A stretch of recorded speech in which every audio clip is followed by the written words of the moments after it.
किताब विपरण की रीत तो सच दा मार्ग भाग पंजवां। लेखक सरदार गुरबख्श सिंह काला अफगाना। सतवें कांड का पहला भाग। वाह वाह गोबिंद सिंह आपे गुर चेला। आवाज़ गुरजंट सिंह रूपोवाली। वाहिगुरू जी का खालसा वाहिगुरू जी की फतेह। उपरोक्त पंक्ति वाली वार जां पौड़ी 200 साल तो भी वध समय तो लगभग सारे गुरु दरबारां विच पढ़ी अथवा गाई ਅਤੇ ਸੁਣੀ ਜਾ ਰਹੀ ਹੈ। ਇਸ ਪੰਕਤੀ ਨੂੰ ਅਥਵਾ ਇਸ ਦੀ ਸਾਰੀ ਵਾਰ ਨੂੰ ਗੁਰਮਤਿ ਦੀ ਕਸਵੱਟੀ ਤੇ ਪਰਖ ਕਰਨ ਦੀ ਲੋੜ ਕਿਸ ਕਾਰਨ ਪਈ, ਇਸ ਸ਼ੰਕੇ ਵਿੱਚ ਪੈਣ ਵਾਲੇ ਸੱਜਣਾ ਦੀ ਯਾਦ ਤਾਜ਼ਾ ਕਰਨ ਲਈ ਆਪਣੀ ਬੇਨਤੀ ਨੂੰ ਇੱਕ ਵਾਰੀ ਫਿਰ ਦੁਹਰਾਉਂਦਾ ਹਾਂ।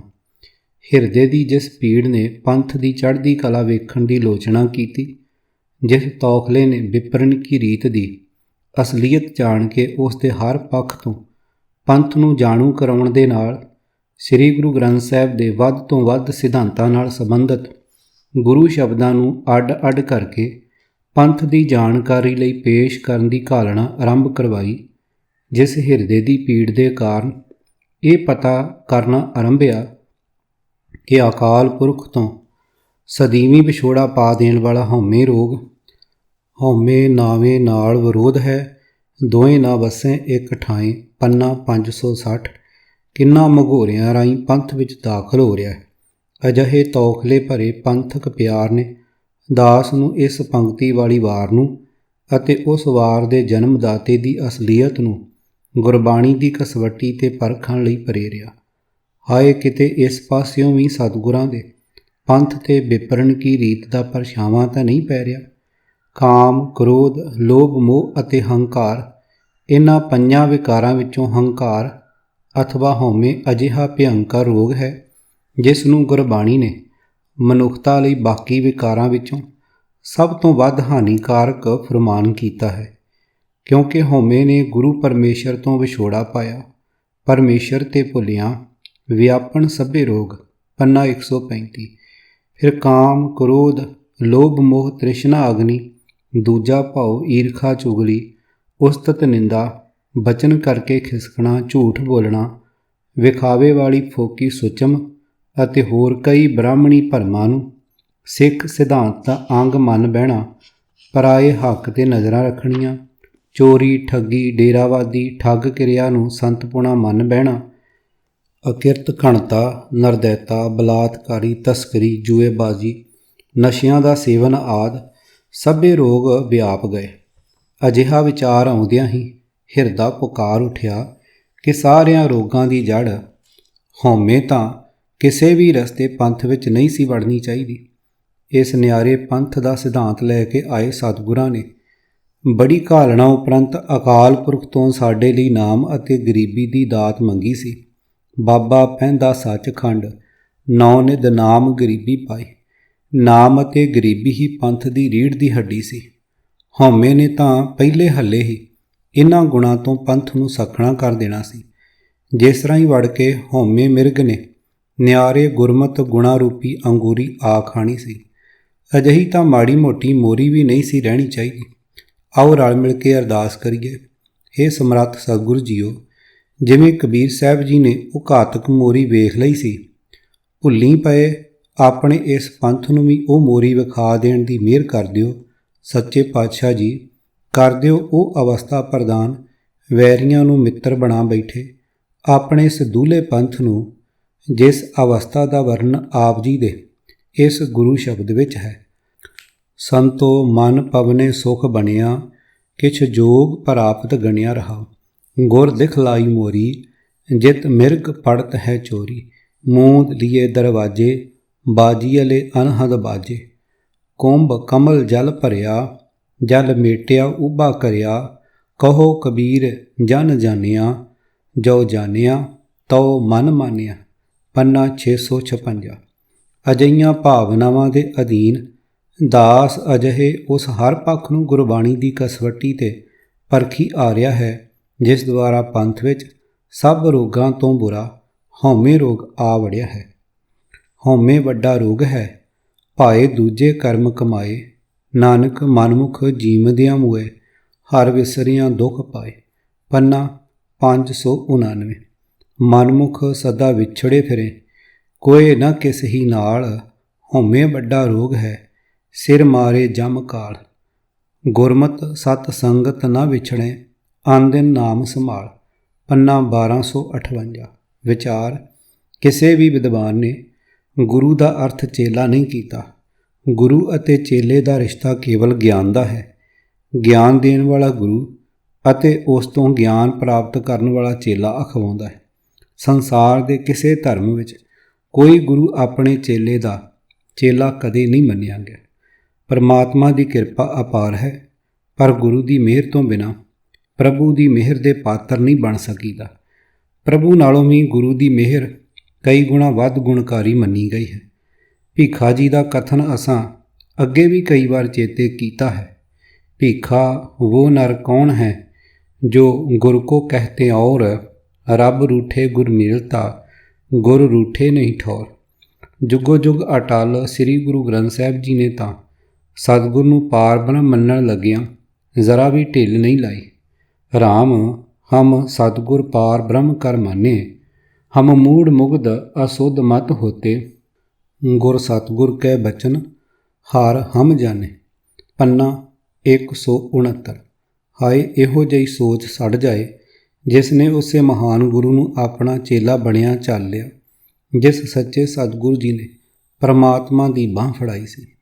ਕਿਸੇ ਮਨੁੱਖ ਨੂੰ ਆਪਣੇ ਜਿਹਾ ਬਣਾ ਕੇ ਗੁਰੂ ਦੀ ਪਦਵੀ ਦੇ ਦੇਣੀ ਜਾਂ ਕਿਸੇ ਨੂੰ ਗੁਰੂ ਦੀ ਗੱਦੀ ਮਿਲ ਜਾਣੀ ਹੋਰ ਗੱਲ ਹੈ, ਪਰ ਆਪਣੇ ਹੀ ਗੁਰੂ ਦਾ ਗੁਰੂ ਬਣ ਬੈਠਣਾ ਬਿਲਕੁਲ ਹੀ ਵਿਲੱਖਣ ਗੱਲ ਹੈ।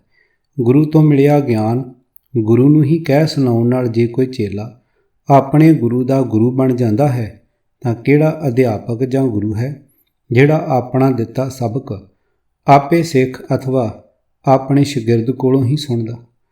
ਫਿਰ ਗੁਰਦੇਵ ਜੀ ਦਾ ਮੁੱਖ ਵਾਕ ਹੈ, ਭੁੱਲਣ ਅੰਦਰ ਸਭ ਕੋ ਅਭੁੱਲ ਗੁਰੂ ਕਰਤਾਰ। ਪੰਨਾ 60। ਸਦਾ ਭੁੱਲਾਂ ਕਰਨ ਵਾਲਾ ਮਨੁੱਖ ਕਦੇ ਵੀ ਭੁੱਲ ਨਾ ਕਰਨ ਵਾਲੇ ਗੁਰੂ ਦਾ ਗੁਰੂ ਕਿਵੇਂ ਬਣ ਬੈਠਾ। ਜਿਸ ਗੁਰੂ ਕੋਲੋਂ ਜੀਵਨ ਦਾਨ ਪਾਇਆ, ਜਿਸ ਗੁਰੂ ਨੇ ਅਧਿਆਤਮਕ ਉੱਚਤਾ 'ਤੇ ਪਹੁੰਚਾਇਆ, ਜਿਸ ਗੁਰੂ ਨੇ ਸੰਸਾਰ ਵਿੱਚ ਮਾਣ ਸਤਿਕਾਰ ਵਾਲੀ ਜੀਵਨ ਜੁਗਤ ਬਖਸ਼ੀ, ਕੀ ਕੋਈ ਸਿੱਖ ਉਸੇ ਸਮਰੱਥ ਗੁਰੂ ਦਾ ਗੁਰੂ ਅਖਵਾਉਣਾ ਚੱਲ ਸਕਦਾ ਹੈ? ਗੁਰੂ ਨਾਨਕ ਜੀ ਵਰਗਾ ਸਮਰੱਥ ਗੁਰੂ ਕਿਸੇ ਨੂੰ ਆਪਣੇ ਵਰਗਾ ਵੀ ਬਣਾ ਲਵੇ ਤਾਂ ਹੋਰ ਗੱਲ ਹੈ, ਪਰ ਗੁਰੂ ਨਾਨਕ ਜੀ ਦੀ ਜੋਤ ਦਾ ਮਾਲਕ ਬਣ ਕੇ ਵੀ ਬਾਬਾ ਲਹਿਣਾ ਜੀ ਗੁਰੂ ਨਾਨਕ ਜੀ ਦੇ ਕੀ ਗੁਰੂ ਬਣ ਬੈਠੇ ਸਨ। ਆਪਣੇ ਪਿਆਰੇ ਗੁਰੂ ਨਾਨਕ ਜੀ ਦੇ ਵਿਛੋੜੇ ਵਿੱਚ ਲੋਚਦਿਆਂ ਦੀ ਬੇਬਲਤਾ ਦਾ ਇਤਿਹਾਸ ਭਾਵੇਂ ਹੋਰ ਵੀ ਕਈ ਇਤਿਹਾਸਕਾਰਾਂ ਨੇ ਲਿਖਿਆ ਹੈ, ਪਰ ਭਾਈ ਵੀਰ ਸਿੰਘ ਜੀ ਨੇ ਅਸ਼ਟਗੁਰ ਚਮਤਕਾਰ ਪੁਸਤਕ ਦੇ ਆਰੰਭ ਵਿੱਚ ਹੀ ਜਿਸ ਦਰਦ ਭਰਪੂਰ ਅਤੇ ਉਛਾਲੇ ਮਾਰਦੀ ਸ਼ਰਧਾ ਭਰੀ ਸ਼ਬਦਾਵਲੀ ਦੁਆਰਾ ਜਿਸ ਵਿਲੱਖਣਤਾ ਨਾਲ ਗੁਰੂ ਅੰਗਦ ਸਾਹਿਬ ਜੀ ਉਸ ਹਾਲਤ ਦਾ ਬਿਰਤਾਂਤ ਲਿਖਿਆ ਹੈ, ਉਸ ਦੀ ਮਿਸਾਲ ਮਿਲਣੀ ਮੁਸ਼ਕਲ ਹੈ। ਬਾਬਾ ਲਹਿਣਾ ਜੀ ਗੁਰੂ ਅੰਗਦ ਸਾਹਿਬ ਬਣ ਕੇ ਵੀ ਗੁਰੂ ਨਾਨਕ ਪਾਤਸ਼ਾਹ ਜੀ ਦੇ ਗੁਰੂ ਨਹੀਂ ਸਨ ਬਣ ਬੈਠੇ।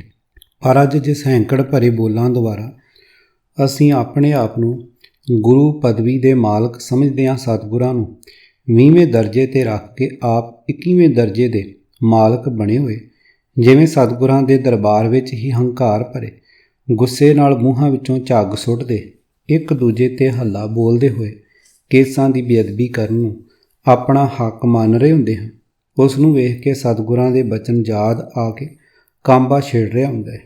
ਕਮਰ ਕਟਾਰਾ ਬੰਕੁੜਾ ਬੰਕੇ ਕਾ ਅਸਵਾਰ, ਗਰਭ ਨਾ ਕੀਜੈ ਨਾਨਕਾ, ਮਤ ਸਿਰ ਆਵੈ ਭਾਰ। ਪੰਨਾ 956। ਇਹ ਸੱਜ ਧੱਜ ਕੇ ਵਧੀਆ ਘੋੜੇ 'ਤੇ ਚੜ੍ਹ ਕੇ ਹਉਮੈ ਅਗਨੀ ਦੇ ਫੁੰਕਾਰੇ ਮਾਰਨ ਵਾਲੇ ਹੰਕਾਰੀ ਮਨੁੱਖ ਕਿਤੇ ਹੁਣੇ ਹੀ ਧੌਣ ਪਰਨੇ ਡਿੱਗ ਕੇ ਸਦਾ ਦੀ ਨੀਂਦੇ ਹੀ ਨਾ ਸੌਂ ਜਾਈ। ਪਰ ਸਾਡੀ ਹਾਲਤ ਇਹ ਬਣੀ ਹੋਈ ਹੈ ਕਿ ਅਸੀਂ ਸਿਰ ਪਰਨੇ ਹੋਏ ਵੀ ਅਸਲੀਅਤ ਨੂੰ ਨਹੀਂ ਸਮਝ ਰਹੇ। ਸੁਹਿਰਦ ਪਾਠਕਾਂ ਕੋਲੋਂ ਦਾਸ ਖੇਮਾਂ ਦਾ ਜਾਚਕ ਹੈ ਕਿ ਦਾਸ ਦੇ ਮਨ ਨੇ 1999 ਵਾਲੀ ਵਿਸਾਖੀ ਦੇ ਦਿਨ 5 ਪਿਆਰਿਆਂ ਕੋਲੋਂ ਅੰਮ੍ਰਿਤ ਛਕਣ ਵਾਲੇ ਸਾਕੇ ਦੇ ਨਾਲ ਵਾਹ ਵਾਹ ਗੋਬਿੰਦ ਸਿੰਘ ਆਪੇ ਗੁਰਚੇਲਾ ਪੰਕਤੀ ਜੁੜ ਜਾਣ ਨੂੰ ਪੰਥ ਲਈ ਲਾਹੇਵੰਦ ਨਹੀਂ ਮੰਨਿਆ। ਦਾਸ ਦੀ ਮੱਤ ਇਸ ਗੱਲ ਨੂੰ ਮੰਨਣ ਤੋਂ ਇਨਕਾਰ ਕਰ ਬੈਠੀ ਕਿ ਇਹ ਤੁਕ 5 ਪਿਆਰਿਆਂ ਦੀ ਚੋਣ ਨਾਲ ਅਤੇ 5 ਪਿਆਰਿਆਂ ਦੇ ਹੱਥੋਂ ਸਤਿਗੁਰਾਂ ਦੇ ਅੰਮ੍ਰਿਤ ਪਾਨ ਕਰਨ ਵਾਲੇ ਸਾਕੇ ਨਾਲ ਹੀ ਸੰਬੰਧਿਤ ਹੋਵੇਗੀ। ਦਾਸ ਇਸ ਗੱਲ ਦੀ ਪੜਚੋਲ ਕਰਨ 'ਤੇ ਮਜਬੂਰ ਹੋ ਗਿਆ ਕਿ ਇਹ ਅਢੁਕਵੀਂ ਤੁਕ 1699 ਦੀ ਵਿਸਾਖੀ ਵਾਲੇ ਸਾਕੇ ਨਾਲ ਕਿਵੇਂ ਜੁੜ ਗਈ। ਦਾਸ ਦੀ ਪੜਚੋਲ ਦੇ ਸਿੱਟੇ ਦਾ ਵੇਰਵਾ ਹਾਜ਼ਰ ਹੈ। ਡਾਕਟਰ ਭਾਈ ਵੀਰ ਸਿੰਘ ਜੀ ਦੇ ਵਿਚਾਰ। ਸਤੰਬਰ 1984 ਵਿੱਚ ਛਪਣ ਵਾਲੀ ਪੁਸਤਕ ਸ੍ਰੀ ਗੁਰੂ ਗ੍ਰੰਥ ਸਾਹਿਬ ਜੀ ਦੀ ਕੁੰਜੀ ਅਰਥਾਤ 12 ਭਾਈ ਗੁਰਦਾਸ ਜੀ ਦਾ ਸੰਪਾਦਨ ਭਾਈ ਸਾਹਿਬ ਭਾਈ ਵੀਰ ਸਿੰਘ ਜੀ ਨੇ ਕੀਤਾ। ਉਸ ਦੇ 636 ਸਫ਼ੇ 'ਤੇ ਭਾਈ ਗੁਰਦਾਸ ਜੀ ਦੇ ਨਾਮਣੇ ਨਾਲ ਜੁੜੀ ਵਾਰ ਨੰਬਰ 41 ਦਾ ਸਿਰਲੇਖ ਇਸ ਪ੍ਰਕਾਰ ਹੈ। ਏਕ ਓੰਕਾਰ ਸਤਿਗੁਰ ਪ੍ਰਸਾਦ। ਆਰਾਮ ਕਲੀ ਵਾਰ ਪਾਤਸ਼ਾਹੀ ਦਸਵੀਂ ਕੀ ਟੂਕ ਵਿੱਚ ਇਉਂ ਲਿਖਿਆ ਹੈ। ਪਾਠਾਂਤਰ ਇਉਂ ਵੀ ਹਨ। ਵਾਰ ਸ੍ਰੀ ਭਗਵਤੀ ਜੀ ਕੀ ਪਾਤਸ਼ਾਹੀ ਦਸਵੀਂ। ਪੁਨः ਉਪਮਾ ਸ੍ਰੀ ਸਤਿਗੁਰੂ ਜੀ ਕੀ ਪਾਤਸ਼ਾਹੀ ਦਸਵੀਂ। ਛਾਪੇ ਦੀਆਂ ਪੋਥੀਆਂ ਵਿੱਚ ਇਸ 41ਵੀਂ ਵਾਰ ਦੇ ਅੰਤ ਵਿੱਚ ਇਹ ਇਬਾਰਤ ਮਿਲਦੀ ਹੈ। ਪ੍ਰਥਮ 39 ਵਾਰਾਂ ਭਾਈ ਗੁਰਦਾਸ ਭੱਲੇ ਦੀਆਂ ਕ੍ਰਿਤ ਹਨ। ਉਪਰੰਤ 40ਵੀਂ ਵਾਰ ਹੋਰ ਕਿਸੇ ਬੁੱਧੀਮਾਨ ਦੀ ਕ੍ਰਿਤ ਹੈ ਅਤੇ ਛੇਕੜ ਦੀ ਇੱਕ ਵਾਰ ਹੋਰ ਭਾਈ ਗੁਰਦਾਸ ਹੋਇਆ ਹੈ ਤਿਸ ਦੀ ਕ੍ਰਿਤ ਹੈ। ਮਗਰੋਂ ਇਹ ਯਤਨ ਹੋਏ ਜਾਪਦੇ ਹਨ ਕਿ ਇਸ 41ਵੀਂ ਵਾਰ ਨੂੰ ਭਾਈ ਗੁਰਦਾਸ ਭੱਲੇ ਜੀ ਦੇ ਨਾਮ ਨਾਲ ਹੀ ਜੋੜਿਆ ਜਾਵੇ। ਇਸ ਕਰਕੇ ਕਈ ਥਾਈਂ ਇਸ ਦੇ ਆਦਿ ਵਿੱਚ ਇਉਂ ਪਾਠ ਵੀ ਮਿਲਦਾ ਹੈ। ਆਰਾਮ ਕਲੀ ਵਾਰ ਪਾਤਸ਼ਾਹੀ ਦਸਵੀਂ ਕੀ ਬੋਲਣਾ ਗੁਰਦਾਸ ਭੱਲੇ ਜੀ ਕਾ। ਪਰ ਉਹਨਾਂ ਹੀ ਨੁਸਖਿਆਂ ਵਿਖੇ ਇਸ ਦੇ ਅੰਤ ਇੱਕ ਦੋਹਰਾ ਮਿਲਦਾ ਹੈ ਜਿਸ ਵਿੱਚ ਇਹ ਦੱਸਿਆ ਹੈ ਕਿ ਇਹ ਕੋਈ ਹੋਰ ਭਾਈ ਗੁਰਦਾਸ ਜੀ ਹੋਏ ਹਨ ਜਿਨ੍ਹਾਂ ਦੀ ਰਚਨਾ ਹੈ ਜਥਾ ਗੁਰਦਾਸ ਸਿੰਘ ਪੂਰਨ ਕੀਓ ਸ੍ਰੀ ਮੁਖ ਗ੍ਰੰਥ ਪ੍ਰਮਾਣ। ਸਿੱਖ ਇਤਿਹਾਸ ਵਿੱਚ ਭਾਈ ਗੁਰਦਾਸ ਤ੍ਰੈ ਚਾਰ ਹੋਏ ਹਨ। ਪਹਿਲੇ ਭਾਈ ਗੁਰਦਾਸ ਜੀ ਭੱਲੇ ਹੋਏ ਹਨ। ਬੀਬੀ ਭਾਨੀ ਜੀ ਦੇ ਪੇਕੇ ਸਾਕਾਂ ਵਿੱਚੋਂ ਭਰਾਓ ਲੱਗਦੇ ਸਨ ਅਤੇ ਜੋ ਤੀਜੇ ਚੌਥੇ ਪੰਜਵੇਂ ਅਤੇ ਛੇਵੇਂ ਪਾਤਸ਼ਾਹ ਦੀ ਹਜ਼ੂਰੀ ਵਿੱਚ ਰਹੇ। ਵਾਰਾਂ ਉਹਨਾਂ ਦੀ ਪਵਿੱਤਰ ਰਚਨਾ ਹਨ। ਦੂਸਰੇ ਭਾਈ ਗੁਰਦਾਸ ਨੌਵੇਂ ਪਾਤਸ਼ਾਹ ਦੇ ਸਿੱਖ ਸਨ ਜੋ ਦਸ਼ਮੇਸ਼ ਜੀ ਦੇ ਚੌਰ ਬਰਦਾਰ ਕੀਰਤਨੀਏ ਸਿੱਖ ਦੇ ਪਿਤਾ ਸਨ। ਤੀਸਰੇ ਭਾਈ ਬਹਿਲੋ ਜੀ ਦੀ ਬੰਸ ਵਿਖੇ ਭਾਈ ਗੁਰਦਾਸ ਮਸੰਦ ਹੋਏ ਹਨ ਜੋ ਬਹੁਤ ਚਿਰ ਬਾਬਾ ਰਾਮ ਰਾਏ ਜੀ ਪਾਸ ਅਤੇ ਫਿਰ ਪੰਜਾਬ ਕੌਰ ਪਾਸ ਰਹੇ। ਉਸ ਤੋਂ ਪਿੱਛੋਂ ਸਤਿਗੁਰਾਂ ਦੇ ਹਜ਼ੂਰ ਮੁਆਫੀ ਮੰਗ ਕੇ ਆ ਟਿਕੇ। ਇਹ 41ਵੀਂ ਵਾਰ ਉਪਰੋਕਤ ਤਿੰਨਾਂ ਸੱਜਣਾਂ ਵਿੱਚੋਂ ਕਿਸੇ ਦੀ ਨਹੀਂ। ਇਹ ਕਿਸੇ ਹੋਰ ਭਾਈ ਗੁਰਦਾਸ ਨਾਮੀ ਕਵੀ ਜੀ ਦੀ ਹੈ ਜੋ ਦਸ਼ਮੇਸ਼ ਤੋਂ ਬਹੁਤ ਚਿਰ ਪਿੱਛੋਂ ਹੋਏ ਹਨ। ਇਹ ਵਾਰ ਸਰਬ ਲੋਕ ਗ੍ਰੰਥ ਵਿੱਚ ਵੀ ਹੈ। ਵਾਰ ਦੇ ਅੰਤ 'ਚ ਇੱਕ ਦੋਹਰਾ ਹੈ ਜਿਸ ਦਾ ਪਾਠ ਇਉਂ ਹੈ। ਸੰਮਤ 17 ਸਹਿ ਭਏ ਬਰਖ 57 ਜਾਨ ਗੁਰਦਾਸ ਸਿੰਘ ਪੂਰਨ ਕੀਓ ਸ੍ਰੀ ਮੁਖ ਗ੍ਰੰਥ ਪ੍ਰਮਾਣ। ਇਹ ਦੋਹਰਾ ਇਸ ਵਾਰ ਦੀ ਰਚਨਾ ਦਾ ਸੰਮਤ 1757 ਦਿੰਦਾ ਹੈ ਪਰ ਇਸ ਦੀ ਅੰਦਰਲੀ ਖੋਜ ਕੀਤਿਆਂ ਇਹ ਵਾਰ ਇਸ ਤੋਂ ਬਹੁਤ ਪਿੱਛੋਂ ਦੀ ਸਾਬਤ ਹੁੰਦੀ ਹੈ। ਦੇਖੋ ਇਸੇ ਵਾਰ ਦੀ ਪੌੜੀ 19 ਦੀ 13ਵੀਂ ਸਤਰ। ਜੈ 12 ਸਦੀ ਨਬੇੜ ਕਰ ਗੁਰ ਫਤਿਹ ਬੁਲਾਈ। ਇਹ ਤੁਕ ਦੱਸਦੀ ਹੈ ਕਿ ਇਸ ਦੇ ਕਰਤਾ ਦੇ ਸਮੇਂ 12ਵੀਂ ਸਦੀ ਹਿਜਰੀ ਨਿਬੜ ਚੁੱਕੀ ਹੈ ਜੋ 1844 ਬਿਕਰਮੀ ਬਣਦਾ ਹੈ। ਸ੍ਰੀਮਾਨ ਸੱਚਖੰਡ ਵਾਸੀ ਗਿਆਨੀ ਹਜ਼ਾਰਾ ਸਿੰਘ ਜੀ ਦੀਆਂ ਟੀਕਾ ਕੀਤੀਆਂ ਇਹ ਵਾਰਾਂ ਜਦ ਪਹਿਲੇ ਛਪੀਆਂ ਸਨ ਤਾਂ ਇਹ ਵਾਰ ਉਹਨਾਂ ਵਿੱਚ ਸ਼ਾਮਲ ਨਹੀਂ ਸੀ। ਭਾਈ ਵੀਰ ਸਿੰਘ ਹੋਣਾ ਦੇ ਖੋਜ ਭਰੇ ਉਪਰੋਕਤ ਲੇਖ ਤੋਂ ਸਿੱਧ ਹੁੰਦਾ ਹੈ ਕਿ ਇਹ ਵਾਰ ਪੰਜਾਂ ਪਿਆਰਿਆਂ ਦੀ ਚੋਣ ਤੋਂ ਕਰੀਬ 88 ਸਾਲ ਮਗਰੋਂ ਦੀ ਲਿਖਤ ਹੈ। ਸਪਸ਼ਟ ਹੈ ਕਿ ਖੰਡੇ ਬਾਟੇ ਦਾ ਅੰਮ੍ਰਿਤ ਤਿਆਰ ਹੋਣ ਵਾਲੇ ਇਤਿਹਾਸਕ ਦਿਨ ਨਾਲ ਇਸ ਵਾਰ ਦਾ ਕੋਈ ਸੰਬੰਧ ਨਹੀਂ ਹੈ। ਵਾਰ ਦੀਆਂ ਕੁੱਲ 28 ਪੌੜੀਆਂ ਹਨ। ਸਿਰਫ ਪਹਿਲੀ ਪੌੜੀ ਵਿੱਚ ਹੀ ਖੰਡੇ ਧਾਰ ਦਾ ਜ਼ਿਕਰ ਹੈ। ਉੱਥੇ ਵੀ ਅੰਮ੍ਰਿਤ ਨਹੀਂ ਸਗੋਂ ਪਹੁਲ ਲਿਖਿਆ ਹੈ। ਹਰ ਸੱਚੇ ਤਖਤ ਰਚਾਇਆ ਸਤ ਸੰਗਤ ਮੇਲਾ ਨਾਨਕ ਨਿਰਭਉ ਨਿਰੰਕਾਰ ਵਿੱਚ ਸਿੱਧਾਂ ਖੇਲਾ ਗੁਰਦਾਸ ਮਨ ਆਈ ਕਾਲ ਕਾ ਖੰਡੇ ਕੀ ਬੇਲਾ ਪੀਵੋ ਪਾਹੁ ਖੰਡ ਧਾਰ ਹੋਏ ਜਨਮ ਸੁਹੇਲਾ ਗੁਰ ਸੰਗਤ ਕੀਨੀ ਖਾਲਸਾ ਮਨ ਮੁਖੀ ਦੁਹੇਲਾ ਵਾਹ ਵਾਹ ਗੋਬਿੰਦ ਸਿੰਘ ਆਪੇ ਗੁਰ ਚੇਲਾ। ਕਿਸ ਨੂੰ ਪੁੱਛੀਏ ਕਿ ਕਾਲਕਾ ਦੇਵੀ ਦਾ ਸਿਮਰਨ ਗੁਰਦਾਸ ਕਵੀ ਨੇ ਕੀਤਾ ਕਿ ਸਤਿਗੁਰਾਂ ਨੇ। ਕੀ ਗੁਰਦਾਸ ਕਵੀ ਗੁਰੂ ਗ੍ਰੰਥ ਸਾਹਿਬ ਜੀ ਦਾ ਸਿੱਖ ਹੈ ਕਿ ਜਾਂ ਕਾਲਕਾ ਦੇਵੀ ਦਾ ਭਗਤ ਕੋਈ ਵਿਦਵਾਨ ਬਿਪਰ ਹੈ? ਫਿਰ ਉਤਲੇ ਆਰੰਭਕ ਸਰਲੇਖ ਤੋਂ ਇਹ ਯਕੀਨ ਬਣਦਾ ਹੈ ਕਿ ਲਿਖਣ ਵਾਲੇ ਦਸ਼ਮੇਸ਼ ਆਪ ਹੀ ਹਨ। ਗੰਭੀਰਤਾ ਨਾਲ ਵਿਚਾਰਨ ਵਾਲੀ ਗੱਲ ਹੈ ਕਿ ਅਜਿਹਾ ਭੁਲੇਖਾ ਕਿਉਂ ਅਤੇ ਕਿਸ ਨੀਅਤ ਨਾਲ ਪਾਇਆ ਗਿਆ। ਭੱਟਾਂ ਦੀ ਬਾਣੀ ਵਿੱਚ ਮਿਥਿਹਾਸ ਦੇ ਸਾਰੇ ਅਵਤਾਰ, ਸਾਰੇ ਦੇਵੀ ਦੇਵਤੇ, ਗੱਲ ਕੀ ਸਾਰਾ ਬ੍ਰਹਿਮੰਡ ਹੀ ਸਤਿਗੁਰੂ ਨਾਨਕ ਸਾਹਿਬ ਜੀ ਦੇ ਗੁਣ ਗਾਉਂਦਾ ਦਰਸਾਇਆ ਹੋਇਆ ਹੈ। ਨੰਬਰ 2, ਸ੍ਰੀ ਗੁਰੂ ਅੰਗਦ ਸਾਹਿਬ ਜੀ ਪ੍ਰਭੂ ਨੂੰ ਹਿਰਦੇ ਵਿੱਚ ਧਾਰੀ ਰੱਖਣ ਵਾਲੇ ਜੀਵਾਂ ਦੇ ਸਾਰੇ ਪਾਪਾਂ ਨੂੰ ਨਾਸ਼ ਕਰਨ ਵਾਲੇ ਅਤੇ ਜਨਮ ਮਰਨ ਦਾ ਦੁੱਖ ਮਿਟਾ ਦੇਣ ਵਾਲੇ ਸਮਰੱਥ ਗੁਰੂ ਲਿਖਿਆ। ਨੰਬਰ 3, ਸ੍ਰੀ ਗੁਰੂ ਅਮਰਦਾਸ ਜੀ ਪ੍ਰਭੂ ਨਾਲ ਓਤ-ਪੋਤ ਹੋਏ, ਆਸਾਂ ਪੂਰੀਆਂ ਕਰਨ ਵਾਲੇ, ਸੰਸਾਰ ਸਮੁੰਦਰ ਤੋਂ ਪਾਰ ਕਰਨ ਵਾਲੇ, ਅਗੰਮ ਅਲਖ, ਆਪ ਨਾਰਾਇਣ ਕਲਾਧਾਰ, ਜਗ ਮੈਂ ਪਰਵਰਿਓ, ਨਿਰੰਕਾਰ ਆਕਾਰ ਜੋਤ, ਜਗ ਮੰਡਲ ਕਰਿਓ। ਪੰਨਾ 1395 ਲਿਖਿਆ ਹੈ। ਨੰਬਰ 4, ਗੁਰੂ ਰਾਮਦਾਸ ਜੀ ਨੂੰ ਦ੍ਰੋਪਦੀ ਆਦਿ ਮਿਥਿਹਾਸਕ ਦੁਖਿਆਰਿਆਂ ਦੇ ਦੁੱਖ ਦੂਰ ਕਰਨ ਵਾਲੇ ਲਿਖਣ ਦੇ ਨਾਲ ਭੱਟ ਮਹਾਂਪੁਰਖਾਂ ਨੂੰ ਸਾਰੇ ਪੁਰਾਣਕ ਅਵਤਾਰਾਂ ਦੇ ਦਰਸ਼ਨ ਵੀ ਗੁਰੂ ਰਾਮਦਾਸ ਜੀ ਦੇ ਪਾਵਨ ਸਰੂਪ ਵਿੱਚ ਹੀ ਹੋਏ ਅਤੇ ਉਹਨਾਂ ਨੂੰ ਸਤਿਗੁਰੂ ਅਤੇ ਵਾਹਿਗੁਰੂ ਕਈ ਵਾਰੀ ਲਿਖਿਆ ਹੈ। ਨੰਬਰ 5, ਇਸੇ ਤਰ੍ਹਾਂ ਪੰਚਮ ਪਾਤਸ਼ਾਹ ਸ੍ਰੀ ਗੁਰੂ ਅਰਜਨ ਦੇਵ ਜੀ ਵਿੱਚ ਵੀ ਸਨਮਾਨਯੋਗ ਭੱਟ ਭਗਤਾਂ ਨੂੰ ਪਰਮਾਤਮਾ ਦੇ ਪ੍ਰਤੱਖ ਦਰਸ਼ਨ ਹੋਏ ਅਤੇ ਜਪਿਓ ਜਿਨ ਅਰਜਨ ਦੇਵ ਗੁਰੂ, ਫਿਰ ਸੰਕਟ ਜੋਨ ਗਰਭ ਨ ਆਇਓ ਅਤੇ ਭੰਨ ਮਥੁਰਾ ਕਛ ਭੇਦ ਨਹੀਂ, ਗੁਰ ਅਰਜਨ ਪ੍ਰਤੱਖ ਹਰ। ਪੰਨਾ 1409 ਲਿਖਿਆ ਹੈ। ਇਸ ਤਰ੍ਹਾਂ ਭੱਟ ਮਹਾਂਪੁਰਖਾਂ ਨੇ ਪੰਜਾਂ ਗੁਰੂ ਸਾਹਿਬਾਨ ਨੂੰ ਇੱਕ ਜੋਤ ਦੇ ਮਾਲਕ, ਉਸੇ ਪ੍ਰਭੂ ਵਿੱਚ ਲੀਨ ਪਰਮਾਤਮਾ ਦਾ ਹੀ ਰੂਪ ਬਣ ਚੁੱਕੇ ਮੰਨਿਆ ਹੈ। ਪਰ ਉਹਨਾਂ ਨੇ ਸਤਿਗੁਰਾਂ ਨੂੰ ਹਰਨ ਭਰਨ ਸੰਪੂਰਨ। ਪੰਨਾ 212, ਹਰਨ ਭਰਨ ਜਾ ਕਾ ਨੇਤਰ ਫੋਰ। ਪੰਨਾ 284 ਕਿਸੇ ਥਾਂ ਨਹੀਂ ਲਿਖਿਆ। ਭਾਵ ਸਤਿਕਾਰਯੋਗ ਭੱਟ ਮਹਾਂਪੁਰਖਾਂ ਨੇ ਕਰਨ ਕਾਰਨ ਪ੍ਰਭ ਏਕ ਹੈ, ਦੂਸਰ ਨਹੀਂ ਕੋਈ। ਪੰਨਾ 276 ਗੁਰਮਤਿ ਸਿਧਾਂਤ ਦੀ ਖੰਡਨਾ ਨਹੀਂ ਕੀਤੀ। ਇਸੇ ਤਰ੍ਹਾਂ ਹੀ ਭਾਈ ਨੰਦ ਲਾਲ ਸਿੰਘ ਜੀ ਦੀ ਲਿਖੀ ਨਜ਼ਮ ਨਾਸਰੋ ਮਨਸੂਰ ਗੁਰੂ ਗੋਬਿੰਦ ਸਿੰਘ ਵਿੱਚੋਂ ਗੁਰੂ ਗੋਬਿੰਦ ਸਿੰਘ ਜੀ ਪ੍ਰਤੀ ਅਥਾਹ ਸ਼ਰਧਾ ਅਤੇ ਸਤਿਕਾਰ ਫੁੱਟ-ਫੁੱਟ ਪੈ ਰਿਹਾ। ਪਰ ਭਾਈ ਸਾਹਿਬ ਜੀ ਨੇ ਸਤਿਗੁਰਾਂ ਨੂੰ ਇਸ ਦੀ ਮਨਜ਼ੂਰ ਹੀ ਕਿਹਾ। ਦਸ਼ਮੇਸ਼ ਜੀ ਨੂੰ ਸਿੱਧਾ ਇਸ ਦੀ ਭਾਵ ਹਰਨ ਭਰਨ ਸਮਰੱਥ ਸਿਰਜਣਹਾਰ ਕਿਤੇ ਨਹੀਂ ਗਿਆ। ਭਾਵ ਗੁਰਦਾਸ ਜੀ ਭੱਲਾ ਨੇ ਵੀ ਗੁਰਮਤਿ ਦੇ ਇਸ ਸਿਧਾਂਤ ਦੀ ਖੰਡਨਾ ਨਹੀਂ ਕੀਤੀ। ਆਓ ਹੁਣ ਇਸ ਵਾਰ ਦੇ ਦਰਸ਼ਨ ਕਰੀਏ। ਭਾਈ ਗੁਰਦਾਸ ਜੀ 7ਵੀਂ ਪੌੜੀ ਵਿੱਚ ਦਸ਼ਮੇਸ਼ ਜੀ ਬਾਰੇ ਇਉਂ ਲਿਖਦੇ ਹਨ। ਓਅੰਕਾਰ ਆਕਾਰ ਆਪ ਹੈ ਹੋਸੀ ਆਪੈ, ਉਹੀ ਉਪਾਵਨਹਾਰ ਹੈ ਗੁਰ ਸ਼ਬਦੀ ਜਾਪੈ। ਖਿਨ ਮੈਂ ਢਾ ਉਸਾਰਦਾ ਤਿਸ ਭਉ ਨਾ ਵਿਆਪੈ, ਕਲੀ ਕਾਲ ਗੁਰ ਸੇਵੀਏ ਤਾਂ ਦੁਖ ਨਾ ਸੰਤਾਪੈ। ਸਭ ਜਗ ਤੇਰਾ ਖੇਲ ਹੈ ਤੂੰ ਗੁਣੀ ਗਹੇਲਾ, ਵਾਹ ਵਾਹ ਗੋਬਿੰਦ ਸਿੰਘ ਆਪੇ ਗੁਰ ਚੇਲਾ। ਭਾਵ ਹਰਨ ਭਰਨ ਜਾ ਕਾ ਨੇਤਰ ਫੋਰ ਅਤੇ ਕਰਨ ਕਾਰਨ ਪ੍ਰਭ ਏਕ ਹੈ, ਦੂਸਰ ਨਾਹੀ ਕੋਏ ਵਾਲੇ ਗੁਰਮਤਿ ਸਿਧਾਂਤ ਦੀ ਖੰਡਨਾ। ਭਾਗੂੜਾ ਪੰਕਤੀ ਵਿੱਚ ਹੀ ਕਰ ਲਈ ਹੋਈ ਹੈ।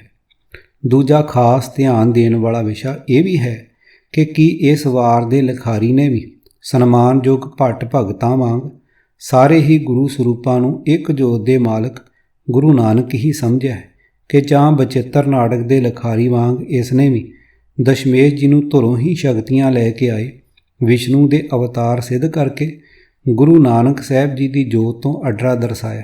ਬਚਿੱਤਰ ਨਾਟਕ ਲਿਖਣ ਵਾਲੇ ਨੇ ਭਾਵੇਂ ਸਾਰਾ ਜ਼ੋਰ ਇਸੇ ਗੱਲ 'ਤੇ ਦਿੱਤਾ ਹੈ ਕਿ ਕਿਸੇ ਹੋਰ ਦੇਵੀ ਦੇਵਤੇ ਜਾਂ ਸ਼ਕਤੀ ਦੀ ਪੂਜਾ ਕਰਨ ਦੇ ਥਾਂ ਕੇਵਲ ਪ੍ਰਭੂ ਜੀ ਦਾ ਹੀ ਪੁਜਾਰੀ ਇੱਕ ਨਵਾਂ ਪੰਥ ਚਲਾਉਣ ਲਈ ਅਕਾਲ ਪੁਰਖ ਨੇ ਆਪ ਦਸ਼ਮੇਸ਼ ਜੀ ਨੂੰ ਸਮਝਾ ਬੁਝਾ ਕੇ ਜਗਤ ਵਿੱਚ ਭੇਜਿਆ ਸੀ। ਪਰ ਉਹ ਲਿਖਾਰੀ 5ਵੇਂ ਅਧਿਆਏ ਦੀ 5ਵੀਂ ਚੌਪਾਈ ਵਿੱਚ ਗੁਰੂ ਨਾਨਕ ਜੀ ਬਾਰੇ ਇਉਂ ਵੀ ਲਿਖ ਬੈਠਾ ਸੀ ਕਿ ਤਿੰਨ ਇਹ ਕਲ ਮੈਂ ਧਰਮ ਚਲਾਇਓ। ਕੀ ਇਸ ਲਿਖਾਰੀ ਨੇ ਵੀ ਕਿਤੇ ਇਸ ਸੱਚਾਈ ਨੂੰ ਮੰਨਿਆ ਹੈ ਕਿ ਨਵਾਂ ਪੰਥ ਸ੍ਰੀ ਗੁਰੂ ਨਾਨਕ ਸਾਹਿਬ ਜੀ ਨੇ ਆਪਣੇ ਪਹਿਲੇ ਸਰੂਪ ਵਿੱਚ ਹੀ ਚਲਾ ਲਿਆ ਸੀ ਕਿ ਜਾਂ ਇਸ ਨੇ ਪਹਿਲਾਂ ਹੋਈ ਉਸ ਭੁੱਲ ਨੂੰ ਸੁਧਾਰ ਲਿਆ ਹੈ। ਆਦਿ ਪੁਰਖ ਅਨਬੈ ਅਨੰਤ ਗੁਰ ਅੰਤ ਨ ਪਾਈਐ, ਅਪਰ ਅਪਾਰ ਅਗੰਮ ਆਦਿ ਜਿਸ ਲਖੀ ਨ ਜਾਈਐ। ਅਮਰ ਅਜਾਚੀ ਸਤ ਨਾਮ ਸਦ ਸਦਾ ਧਿਆਈਐ, ਸੱਚਾ ਸਾਹਿਬ ਸੇਵੀਐ ਮਨ ਚਿੰਦਿਆ ਪਾਈਐ। ਅਨਕ ਰੂਪ ਧਰ ਪ੍ਰਗਟਿਆ ਹੈ ਏਕ ਅਕੇਲਾ, ਵਾਹ ਵਾਹ ਗੋਬਿੰਦ ਸਿੰਘ आपे गुर चेला। अविनाशी अनंत है घट घट दिष्टाया, अगनासी आत्म अभुल नहीं भुले भुलाया। हर अलख अकाल अडोल है गुर शब्द लखाया, सर्वव्यापी है आलप जिस लगे न माया। गुरमुख नाम ते आइए जित लंघे वहेला, वाह वाह गोबिंद सिंह आपे गुर चेला। निरंकार नर हर निधान निर्वैर ध्याइए, नारायण निर्वाण नाथ मन आंदिन गाइए। नरक निवारण दुख दलत जप नरक न जाइए, देन हार दयाल नाथ जो देह सो पाइए। दुख भंजन सुख हर ध्यान माया रच खेला, वाह वाह गोबिंद सिंह आपे गुर चेला। पार ब्रह्म पूर्ण ब्रह्म परमेश्वर दाता, पतित पावन परमात्मा सर्ब अंतर जाता। हर दाना बीना बेशुमार बेअंत बेदाता, बनवारी बख्शिंद आप आपे पित माता। यह मानस जन्म अमोल है मिलने की वेला, वाह वाह गोबिंद सिंह आपे गुर चेला। भै भंजन भगवान भजो भै नाशन भोगी, भगत वशल पै भंजनो जप सदा आरोगी। मन मोहन मूरत मुकंद प्रभ जोग संजोगी, रसिया रखवाला रचनहार जो करे सो होगी। मधुसूदन माधो मुरार बहुरंगी खेला, वाह वाह गोबिंद सिंह आपे गुर चेला। लोचा पूर्ण लिखनहार लेखक लेखारी, हर लालन लाल गुलाल सच सच्चा वापारी। रावण हार रहीम राम आपे नर नारी, ऋषिकेश रघुनाथ जप जाइए बलिहारी। परमहंस भै त्रास नास जप रिधे सुहेला, वाह वाह गोबिंद सिंह आपे गुर चेला। प्राण मीत परमात्मा परखोतम पूरा, पोखणहारा पातशाह प्रतपावल ऊरा। पतत उदाहरण प्राणपत सदा सदा हजूरा, वाह प्रगट्यो पुरख भगवंत रूप गुरु गोबिंद सूरा। आनंद विनोदी जी जप सच सच्ची वेला, वाह वाह गोबिंद सिंह आपे गुर चेला। वाह उपजो चेला मर्द दा मरदान सदाए, जिन सब पृथ्वी जीत कर निशान चुलाए। तब सिंगन को बख्श कर बहु सुख दिखलाए, फिर सब पृथ्वी के ऊपरे हाकम ठहराए। तिन्हु जगत संभाल कर आनंद रचाए, तह सिमर सिमर अकाल को हर हर गुण गाए। वाह गुरु गोबिंद सिंह गाजी सबल जिन सिंह जगाए, तब भयो जगत सब खालसा मन मुख परमाए। इਉਂ उठ भबके दलबीर सिंह शस्त्र चमकाए, तब सब तुरकन को छेद कर आकाल जपाए। सब छत्रपति चुन चुन हते कहूँ टिकन न पाए, तब जग में धर्म प्रगास्यो सच हुक्म चलाए। जे 12 सदी नबेड़ कर गुर फतेह बुलाए, तब सब दुष्टां सहज खपे छल कपट उड़ाए। 21ਵੀਂ ਪੌੜੀ ਤੋਂ ਇਸ ਵਾਰ ਦਾ ਇੱਕ ਅਜੀਬ ਪੱਖ ਆਰੰਭ ਹੁੰਦਾ ਹੈ। ਭਾਗੜਾ ਗੁਰੂ ਨਾਨਕ ਜੀ ਤੋਂ ਅੱਗੇ ਉਹੀ ਜੋਤ ਵਿਚਰਦੀ ਨਹੀਂ ਦਰਸਾਈ ਗਈ, ਸਗੋਂ ਗੁਰੂ ਨਾਨਕ ਜੀ ਆਪਣੇ ਉੱਤਰ ਅਧਿਕਾਰੀਆਂ ਨੂੰ ਪ੍ਰਭੂ ਦੇ ਨਾਮ ਨਾਲ ਜੋੜਨ ਦਾ ਖੇਲ ਰਚਾ ਰਹੇ ਹਨ। ਇਸ ਫਰਕ ਵੱਲ ਵੀ ਧਿਆਨ ਦੇਣਾ ਹੈ ਕਿ ਕਵੀ ਨੇ ਜਿਹੜੀਆਂ ਰੱਬੀ ਸ਼ਕਤੀਆਂ ਦਸ਼ਮੇਸ਼ ਜੀ ਵਿੱਚ ਦਰਸਾਈਆਂ ਹਨ, ਉਹ ਬਾਕੀ 9 ਸਰੂਪਾਂ ਵਿੱਚ ਕਿਤੇ ਨਜ਼ਰ ਨਹੀਂ ਆਉਣਗੀਆਂ। हर सतगुर नानक खेल रचाया, अंगद को प्रभ अलख लखाया। प्रथम महल हर नाम ध्यायो, द्वितीय अंगद हर गुण गायो। तीसर महल अमर प्रधाना, जिन घट में निरखे हर भगवाना। जल भरियो सतगुरु के द्वारे, तब ए पायो महल अपारे। गुरु रामदास चौथे प्रगासा, जिन रटे निरंजन प्रभ अबनाशा। गुर अर्जन पंचम ठहरायो, जिन शब्द सुधार ग्रंथ बनायो। ग्रंथ बनाए उचार सुनाया, तब सर्ब जगत में पाठ रचाया। कर पाठ ग्रंथ जगत सब तरियो, जिह निस बासुर हर नाम उचरियो।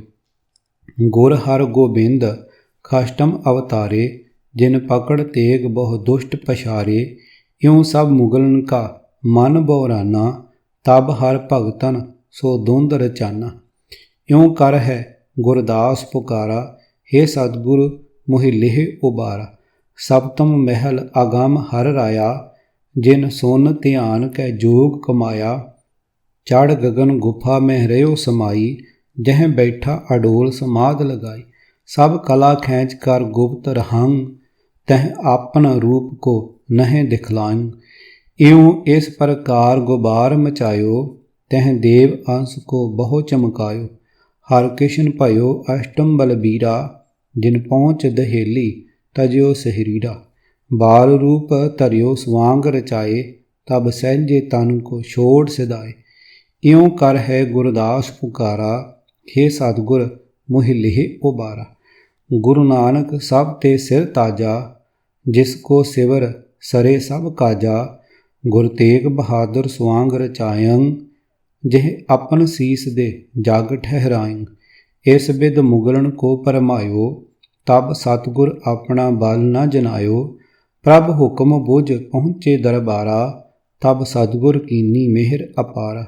ਇਹ ਮੁਗਲਨ ਕੋ ਦੋਖ ਲਗਾਨਾ, ਹੋਏ ਖਰਾਬ ਖਪ ਗਏ ਨਿਦਾਨਾ। ਇਉਂ 9 ਮਹਿਲੋਂ ਕੀ ਜੁਗਤ ਬਣਾਈ, ਜਿਹ ਕਰ ਸਿਮਰਨ ਹਰ ਭਗਤ ਰਚਾਈ।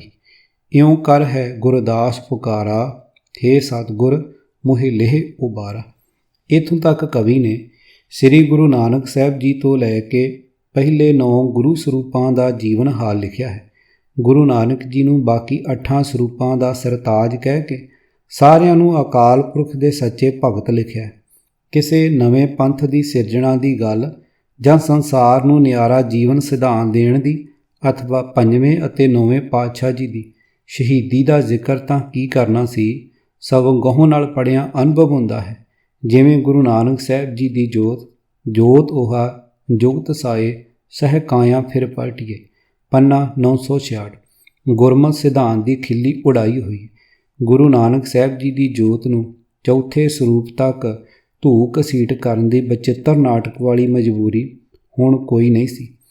ਸਿੱਖੀ ਦੇ ਇਸ ਵੈਰੀ ਨੇ ਇਸ ਅਦਭੁਤ ਕਵਿਤਾ ਵਿੱਚ ਸ੍ਰੀ ਗੁਰੂ ਗੋਬਿੰਦ ਸਿੰਘ ਜੀ ਨੂੰ ਪਹਿਲਾਂ ਹੀ 9 ਸਰੂਪਾਂ ਤੋਂ ਅੱਡ ਨਿਖੇੜ ਲਿਆ।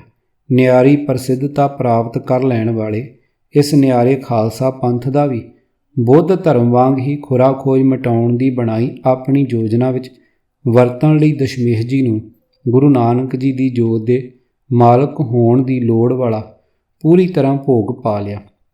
10ਵੇਂ ਗ੍ਰੰਥ ਦੇ ਮਗਰੋਂ ਇਹ ਦੂਜਾ ਖਤਰਨਾਕ ਬੰਬ ਤਿਆਰ ਕਰ ਲਿਆ ਗਿਆ ਸੀ। ਖਾਲਸਾ ਪੰਥ ਤੇ ਸਤਿਗੁਰਾਂ ਦੀ ਕਿਰਪਾ ਅਜੇ ਵੀ ਨਜ਼ਰ ਆ ਰਹੀ ਹੈ।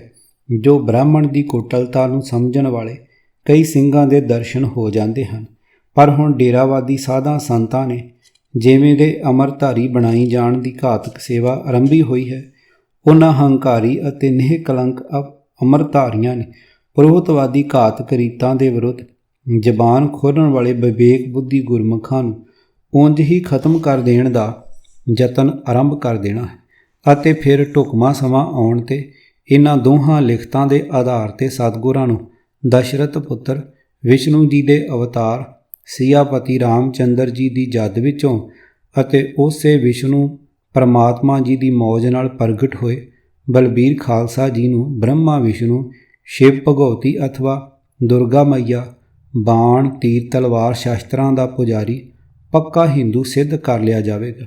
ਉਸੇ ਦਿਨ ਦੀ ਉਡੀਕ ਵਿੱਚ ਹੀ ਭਾਰਤ ਦੇ ਵਿਧਾਨ ਵਿੱਚ ਖਾਲਸਾ ਜੀ ਨੂੰ ਅੱਡਰੀ ਕੌਮ ਨਹੀਂ ਮੰਨਿਆ ਜਾ ਰਿਹਾ। ਸ੍ਰੀ 10ਵੇਂ ਗੁਰੂ ਗ੍ਰੰਥ ਵਾਂਗ ਹੀ ਇਸ ਵਾਰ ਇਸ ਵਿੱਚ ਵਿਸ਼ਨੂੰ ਦੇ ਅਵਤਾਰਾਂ ਵਾਂਗ ਕਰਨ ਕਾਰਨ ਸਮਰੱਥ ਸਿਰਜਣਹਾਰ ਸਿੱਧ ਕਰ ਲਿਆ ਹੋਇਆ ਅਸਾਂ ਵੇਖ ਹੀ ਲਿਆ ਹੈ। ਹੁਣ ਫਿਰ ਦਸ਼ਮੇਸ਼ ਜੀ ਬਾਰੇ ਕਵੀ ਜੀ ਇਉਂ ਲਿਖਣਾ ਆਰੰਭ ਕਰਦੇ ਹਨ। ਉਹ ਗੁਰੂ ਗੋਬਿੰਦ ਸਿੰਘ 10ਵਾਂ ਅਵਤਾਰਾ, ਜਿਨ ਖਾਲਸਾ ਪੰਥ ਅਚਿਤ ਸੁਧਾਰਾ। ਤੁਰਕ ਦੁਸ਼ਟ ਸਭ ਮਾਰ ਬਿਦਾਰੇ, ਸਭ ਪ੍ਰਿਥਵੀ ਕੀਨੀ ਗੁਲਜ਼ਾਰੇ। ਜੋ ਪ੍ਰਗਟੇ ਸਿੰਘ ਮਹਾਂ ਬਲਬੀਰਾ, ਤਿਨ ਆਗੇ ਕੋਈ ਧਰੇ ਨ ਤੀਰਾ। ਫਤਿਹ ਭਈ ਦੁਖ ਦੁੰਦ ਮਿਟਾਏ, ਤੈਂ ਹਰ ਅਕਾਲ ਕਾ ਜਾਪ ਜਪਾਏ। ਪ੍ਰਥਮ ਮਹਿਲ ਸਿਮਰਿਓ ਕਰਤਾਰਾ, ਤਬ ਸਭ ਧਰਤੀ ਕੋ ਲਿਓ ਉਬਾਰਾ। ਹਰ ਭਗਤ ਦ੍ਰਿੜਾਏ ਨਰੂ ਸਭ ਤਾਰੇ, ਜਬ ਆਗਿਆ ਕੀਨੀ ਅਲਖ ਅਪਾਰੇ। ਇਉਂ ਸੰਤ ਭਗਤ ਕਾ ਮੇਲ ਮਲਾਇੰ, ਜਿਹ ਨਿਸ ਬਾਸਰ ਹਰ ਕੇ ਗੁਣ ਗਾਇੰ। ਜਿਉਂ ਕਰ ਹੈ ਗੁਰਦਾਸ ਪੁਕਾਰਾ, ਇਹ ਸਤਿਗੁਰ ਮੋਹਿ ਲੇਹਿ ਉਬਾਰਾ। ਅੱਗੇ ਹੁਣ ਭੁਲੇਖਾ ਪਾਊ ਸ਼ਬਦਾਵਲੀ ਆਰੰਭ ਹੋ ਰਹੀ। ਵਿਪਰ ਦੇ ਦਲਾਲ ਜਿਨ੍ਹਾਂ ਲੋਕਾਂ ਨੇ ਇਸ ਘਾਤਕ ਵਾਰ ਨੂੰ ਵੀ ਗੁਰਮਤਿ ਦੇ ਅਨੁਕੂਲ ਸਿੱਧ ਕਰਨ ਦਾ ਯਤਨ ਕਰਨਾ ਹੈ, ਉਹਨਾਂ ਦੇ ਵਰਤਣ ਲਈ ਅਗਲੀਆਂ ਪੌੜੀਆਂ ਦੀ ਬੋਲੀ ਬਦਲ ਦਿੱਤੀ ਹੈ।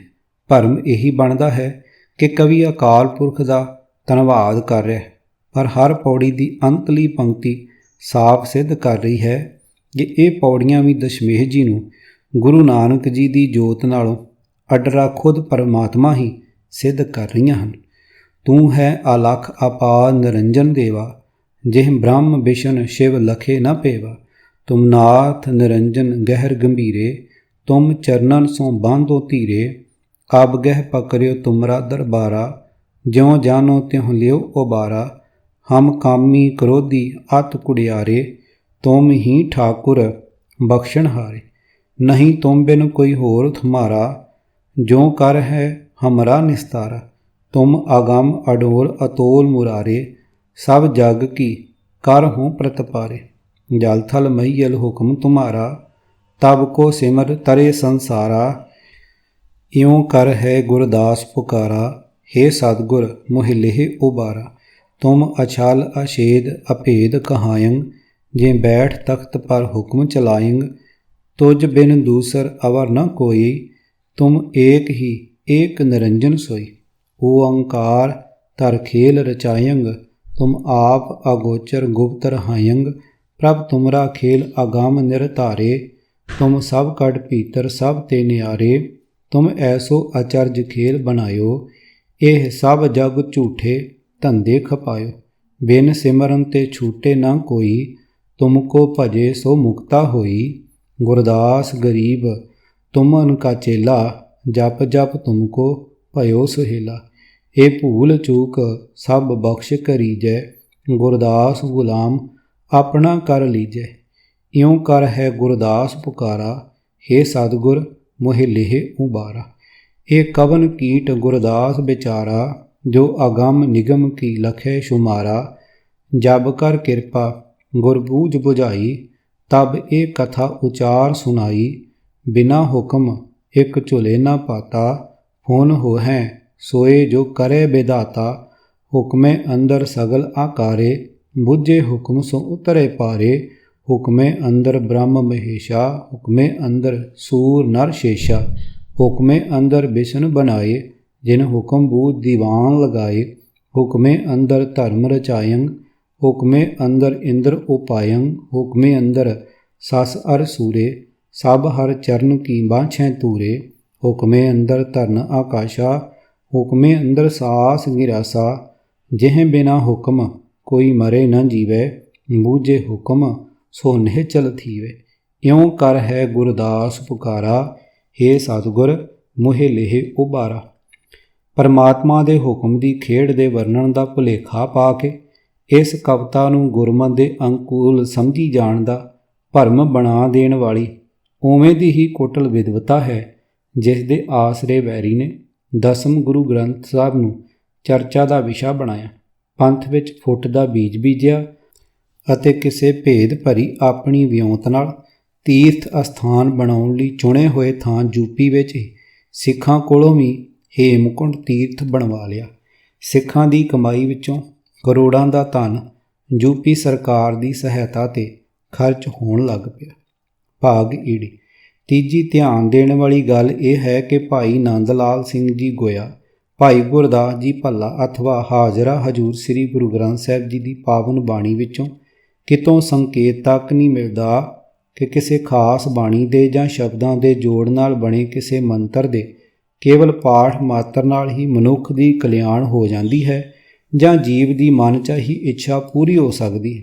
ਇਸ ਵਾਰ ਦੀਆਂ 2 ਪੌੜੀਆਂ ਗੁਰਮਤਿ ਦੇ ਉਪਰੋਕਤ ਸਿਧਾਂਤ ਨੂੰ ਖੰਡਨ ਕਰਦੀਆਂ ਹਨ। ਇਉਂ ਸਹੀ ਹੁੰਦਾ ਹੈ ਜਿਵੇਂ ਇਸ ਕਵਿਤਾ ਨੂੰ ਗੁਰਬਾਣੀ ਤੋਂ ਵੱਧ ਕਰਾਮਾਤੀ ਸ਼ਕਤੀ ਵਾਲੀ ਦਰਸਾਇਆ ਜਾ ਰਿਹਾ ਹੋਵੇ। ਉਹ ਦੋਵੇਂ ਇਸ ਪ੍ਰਕਾਰ ਹਨ। ਸੰਤ ਭਗਤ ਗੁਰ ਸਿੱਖ ਹੈ, ਜਗ ਤਾਰਨ ਆਏ। ਪਰ ਉਪਕਾਰੀ ਜਗਤ ਮੈਂ, ਗੁਰ ਮੰਤਰ ਜਪਾਏ। ਜਪ ਤਪ ਸੰਜਮ ਸਾਧ ਕਰ, ਗੁਰ ਭਗਤ ਕਮਾਏ। ਤੈ ਸੇਵਕ ਸੋ ਪਰਵਾਨ ਹੈ, ਹਰ ਨਾਮ ਦਿਰੜਾਏ। ਕਾਮ ਕ੍ਰੋਧ ਫੁਨ ਲੋਭ ਮੋਹ ਅਹੰਕਾਰ ਝੁਕਾਏ। ਜੋਗ ਜੁਗਤ ਘਟ ਸਾਧ ਹਰ ਪਉਣਾ ਠਹਿਰਾਏ। ਤਬ ਖਟ ਚੱਕਰਾ ਸਹਿਜੇ ਖਿੜੇ ਗਗਨਾ ਘਰ ਛਾਏ। ਨਿਜ ਸੁਨ ਸਮਾਧ ਲਗਾਏ ਕੈ ਆਨੰਦ ਲਿਵ ਲਾਏ। ਤਬ ਦਰਗਾ ਮੁਖ ਉਜਲੇ ਪਤ ਸਿਉ ਘਰ ਜਾਏ। ਕਲੀ ਕਾਲ ਮਰਦਾਨ ਮਰਦ ਨਾਨਕ ਗੁਣ ਗਾਏ। ਜਹ ਵਾਰ ਭਗਉਤੀ ਜੋ ਪੜੇ ਅਮਰਾ ਪਦ ਪਾਏ। ਤੈਂ ਦੁਖ ਸੰਤਾਪ ਨ ਕਛ ਲੱਗੇ ਆਨੰਦ ਵਰਤਾਏ। ਫਿਰ ਜੋ ਚਿਤਵੈ ਸੋਈ ਲਹੇ ਘਟ ਅਲਖ ਲਖਾਏ। ਤਬ ਨਿਸ ਦਿਨ ਇਹ ਵਾਕ ਕੋ ਮੁਖ ਪਾਠ ਸੁਨਾਏ। ਸੋ ਲਹੇ ਪਦਾਰਥ ਮੁਕਤ ਪਦ ਚੜ ਗਗਨ ਸਮਾਏ। ਤਬ ਕਛੂ ਨ ਪੁੱਛੇ ਜਮ ਧਰਮ ਸਭ ਪਾਪ ਮਿਟਾਏ। ਤਬ ਲਗੇ ਨ ਉਸ ਜਮ ਦੰਡ ਦੁਖ ਨਹੀਂ ਦੁਹੇਲਾ। ਵਾਹ ਵਾਹ ਗੋਬਿੰਦ ਸਿੰਘ ਆਪੇ ਗੁਰ ਚੇਲਾ। ਇਸ ਪੌੜੀ ਵਿੱਚ ਗੁਰੂ ਨਾਨਕ ਸਾਹਿਬ ਜੀ ਅਤੇ ਦਸ਼ਮੇਸ਼ ਜੀ ਦਾ ਪਾਵਨ ਨਾਮ ਵਰਤ ਕੇ ਵਾਰ ਦੇ ਪਾਠ ਨੂੰ ਫਲਦਾਇਕ ਲਿਖ ਦਿੱਤਾ। ਇੱਥੇ ਗੁਰੂ ਨਾਨਕ ਜੀ ਪ੍ਰਤੀ ਸ਼ਰਧਾ ਦਰਸਾਉਣ ਦਾ ਪਖੰਡ ਰਚਾ ਕੇ ਅੰਤਲੀ 28ਵੀਂ ਪੌੜੀ ਵਿੱਚ ਭਗਉਤੀ ਭਾਵ ਦੁਰਗਾ ਦੇਵੀ ਅਥਵਾ ਗਿਰਧਰ ਜੀ ਦੀ ਭਗਤੀ ਕਰਵਾਉਣ ਵਾਲੇ ਅਸਲ ਮਨਛੇ ਵੱਲ ਮੋੜਾ ਖਾ ਲਿਆ। ਇਹ ਵਾਰ ਭਗਉਤੀ ਮਹਾਂ ਪੁਨੀਤੇ ਜਿਸ ਉਚਰਤ ਉਪਜਤ ਪਰਤੀਤੇ। ਜੋ ਇਸ ਵਾਰ ਸੋ ਪ੍ਰੇਮ ਲਗਾਵੈ ਸੋਈ ਮਨ ਬਾਂਛਤ ਫਲ ਪਾਵੇ। ਮਿਟੇ ਸਗਲ ਦੁਖ ਦਰਦ ਕਲੇਸ਼ਾ ਫੁਨ ਪ੍ਰਗਟੇ ਬਹੁ ਸੁਖ ਪਰਵੇਸਾ। ਜੋ ਨਿਸਬਾਸਰ ਰਟੇ ਇਹ ਵਾਰੇ ਸੋ ਪਹੁੰਚੇ ਤੁਰ ਹਰ ਦਰਬਾਰੇ। ਇਹ ਵਾਰ ਭਗਉਤੀ ਸਮਾਪਤ ਕੀਨੀ ਤਬ ਘਟ ਵਿਦਿਆ ਕੀ ਸਭ ਬਿਦ ਚੀਨੀ। ਇਉਂ ਸਤਿਗੁਰ ਸਾਹਿਬ ਭਏ ਦਇਆਲਾ ਤਬ ਛੂਟ ਗਏ ਸਭ ਹੀ ਜੰਜਾਲਾ। ਕਰ ਕਿਰਪਾ ਪ੍ਰਭ ਹਰ ਗਿਰਧਾਰੇ ਤੈਂ ਪਕੜ ਬਾਹ ਭਉ ਜਲ ਤੇ ਤਾਰੇ। ਇਉਂ ਕਰ ਹੈ ਗੁਰਦਾਸ ਪੁਕਾਰਾ ਹੇ ਸਤਿਗੁਰ ਮੋਹਿ ਲਿਹ ਉਬਾਰਾ। ਗੁਰੂ ਗ੍ਰੰਥ ਸਾਹਿਬ ਵਿੱਚ ਕੇਵਲ ਪਰਮਾਤਮਾ ਦੇ ਨਾਮ ਨੂੰ ਹੀ ਸਰਬ ਰੋਗਾਂ ਦਾ ਦਾਰੂ ਅਤੇ ਮਨ ਇੱਛੇ ਫਲ ਦੇਣ ਵਾਲਾ ਕਲਪ ਰੁੱਖ ਮੰਨਿਆ ਹੈ। ਕਿਸੇ ਖਾਸ ਬਾਣੀ ਦੇ ਪਾਠ ਕਰਨ ਵਿੱਚ ਜਾਂ ਕਿਸੇ ਸ਼ਬਦ ਦੇ ਮੰਤਰ ਪਾਠ ਵਿੱਚ ਕਿਸੇ ਕਰਾਮਾਤੀ ਸ਼ਕਤੀ ਦੇ ਹੋਣ ਬਾਰੇ ਗੁਰੂ ਗ੍ਰੰਥ ਸਾਹਿਬ ਵਿੱਚ ਇੱਕ ਤੁਕ ਵੀ ਨਹੀਂ ਮਿਲਦੀ। ਪਰ ਵੇਦ ਮੰਤਰਾਂ ਆਦਿ ਦੇ ਵਿਧੀ ਪੂਰਵਕ ਜਾਪ ਵਿੱਚ ਕਰਾਮਾਤੀ ਸ਼ਕਤੀਆਂ ਦੇ ਹੋਣ ਦਾ ਜ਼ਿਕਰ ਬ੍ਰਾਹਮਣ ਦੇ ਲਿਖੇ ਹਿੰਦੂ ਧਰਮ ਦੇ ਵੇਦਾਂ ਸ਼ਾਸਤਰਾਂ ਪੁਰਾਣ ਆਦਿ ਸਾਰੇ ਗ੍ਰੰਥਾਂ ਵਿੱਚ ਅਨੇਕ ਥਾਈਂ ਮਿਲਦਾ ਹੈ। ਸੋ ਸਪਸ਼ਟ ਹੈ ਕਿ ਉਤਲੀਆਂ ਦੋਵੇਂ ਪੌੜੀਆਂ ਅਥਵਾ ਇਹ ਸਾਰੀ ਵਾਰ ਨਿਰਸੰਦੇਹ ਕਿਸੇ ਬਿੱਪਰ ਦੀ ਲਿਖੀ ਹੋਈ ਹੈ। ਅਜੇ ਵੀ ਸਮਾਂ ਹੈ, ਸੰਭਲ ਜਾਈਏ। ਜਾਗ ਲੈ ਰੇ ਮਨਾ ਜਾਗ ਲੈ ਕਹਾਂ ਗਾਫਲ ਸੋਇਆ। ਪੰਨਾ 726। ਉਪਰੋਕਤ ਵਾਰ ਤੋਂ ਸਪਸ਼ਟ ਹੋ ਗਿਆ। ਪੁਸਤਕ ਦੇ ਪਹਿਲੇ ਭਾਗ ਵਿੱਚ ਪਾਠਕ ਸੱਜਣਾ ਨੇ ਪੜ੍ਹਿਆ ਹੈ ਕਿ ਗਿਆਨੀ ਈਸ਼ਰ ਸਿੰਘ ਜੀ ਨਾਹਰਾ ਨੇ ਕਲਗੀਧਰ ਜੀ ਨੂੰ ਕ੍ਰਿਸ਼ਨ ਸਿੱਧ ਕਰਕੇ ਫਿਰ ਕ੍ਰਿਸ਼ਨ ਨੂੰ ਹੀ ਵਾਹਿਗੁਰੂ ਮੰਨਣ 'ਤੇ ਜ਼ੋਰ ਦਿੱਤਾ ਹੋਇਆ। ਇੱਥੇ ਕਵੀ ਜੀ ਨੇ ਕਲਗੀਧਰ ਨੂੰ ਸਿਰਜਣਹਾਰ, ਮਧੂਸੂਦਨ ਮੁਰਾਰੀ, ਰਿਖੀਕੇਸ਼, ਰਘੁਨਾਥ ਅਥਵਾ ਸ੍ਰਿਸ਼ਟੀ ਦਾ ਕਰਤਾ ਅਤੇ ਹਰ ਥਾਂ ਹਾਜ਼ਰ ਨਾਜ਼ਰ ਅਬਨਾਸ਼ੀ ਅਨੰਤ ਹੈ, ਘਟ ਘਟ ਦਿਸ਼ਟ ਆਇਆ, ਅਟਲ ਅਪਾਰ ਅਤੇ ਹਰ ਇੱਕ ਸਰੀਰ ਵਿੱਚ ਵਿਆਪਕ ਲਿਖਿਆ। ਲਫ਼ਜ਼ਾਂ ਦੇ ਜੋੜ ਦਾ ਅਜਿਹਾ ਓਲਾ ਬਣਾਇਆ ਹੋਇਆ ਹੈ ਕਿ ਅਰਥਾਂ ਵਿੱਚ ਦਸ਼ਮੇਸ਼ ਜੀ ਨੂੰ ਗੁਰੂ ਵੀ ਆਪ ਅਤੇ ਚੇਲਿਆਂ ਵਿੱਚ ਵੀ ਉਹ ਆਪ ਹੀ ਹੋਣਾ ਬਣਦਾ ਹੈ। ਪਰ ਚਾਤਰ ਲਖਾਰੀ ਨੇ ਅਜਿਹਾ ਲਿਖ ਕੇ ਆਪਣੀ ਵਿਉਂਤ ਦਾ ਉਹ ਰਾਹ ਖੋਲ੍ਹ ਦਿੱਤਾ ਸੀ ਜਿਸ ਰਾਹੀਂ ਲੰਘ ਕੇ ਸਿੱਖਾਂ ਨੇ ਇਸ ਫੈਸਲੇ 'ਤੇ ਪੁੱਜ ਜਾਣਾ ਸੀ ਕਿ ਦਸ਼ਮੇਸ਼ ਜੀ ਨੇ ਪੰਜਾਂ ਪਿਆਰਿਆਂ ਨੂੰ ਆਪਣਾ ਗੁਰੂ ਮੰਨ ਲਿਆ ਸੀ। ਇਸ ਤਰ੍ਹਾਂ ਗਰੀਬੀ ਗਦਾ ਹਮਾਰੀ ਕਹਿਣ ਵਾਲੀ ਗੁਰਸਿੱਖੀ ਦੇ ਆਚਰਣ ਅੰਦਰ ਭਾਵੇਂ ਸੂਖਸ਼ਮ ਰੂਪ ਵਿੱਚ ਹੀ ਸਹੀ ਪਰ ਹੰਕਾਰ ਆ ਵੜਨ ਦਾ ਇੱਕ ਗੰਭੀਰ ਬਹਾਨਾ ਬਣ ਚੁੱਕਾ ਹੈ। ਸਿੱਖ ਨੂੰ ਹੰਕਾਰੀ ਬਣਾ ਦੇਣ ਲਈ ਬੀਜੇ ਜਾ ਰਹੇ ਬੀਜਾਂ ਵਿੱਚ ਇਹ ਖਤਰਨਾਕ ਬੀਜ ਵੀ ਬੜੀ ਸਫਲਤਾ ਨਾਲ ਬੀਜਿਆ ਗਿਆ।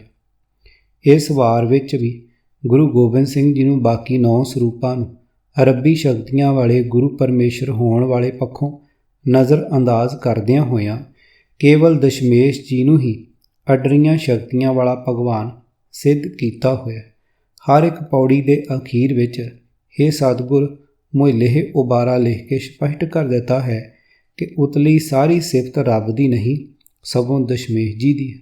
ਬਚਿੱਤਰ ਨਾਟਕ ਵਿੱਚ ਪਹਿਲਾਂ ਅਕਾਲ ਪੁਰਖ ਦੀ ਜ਼ਬਾਨੀ ਇਹ ਕਿਹਾ ਕਿ ਉਸ ਨੇ ਜਿੰਨੇ ਵੀ ਅਵਤਾਰ ਦੇਵਤੇ ਸਿੱਧ ਆਦਿ ਭੇਜੇ ਸਨ, ਉਹਨਾਂ ਸਾਰਿਆਂ ਨੇ ਆਪਣੇ ਆਪਣੇ ਧਰਮ ਚਲਾ ਲਏ ਅਤੇ ਆਪ ਹੀ ਰੱਬ ਬਣ ਬੈਠੇ ਸਨ। ਇਸ ਲਈ ਹੁਣ ਤੂੰ ਜਾ ਅਤੇ ਕੇਵਲ ਮੇਰਾ ਨਾਮ ਜਪਣ ਵਾਲਾ ਨਵਾਂ ਪੰਥ ਚਲਾ। ਸੋ ਦਸ਼ਮੇਸ਼ ਜੀ ਨੇ ਅਕਾਲ ਪੁਰਖ ਦੇ ਇਸ ਹੁਕਮ ਨੂੰ ਸਿਰ ਮੱਥੇ 'ਤੇ ਰੱਖ ਕੇ ਮਾਤ ਲੋਕ ਵਿੱਚ ਜਨਮ ਲੈ ਲਿਆ।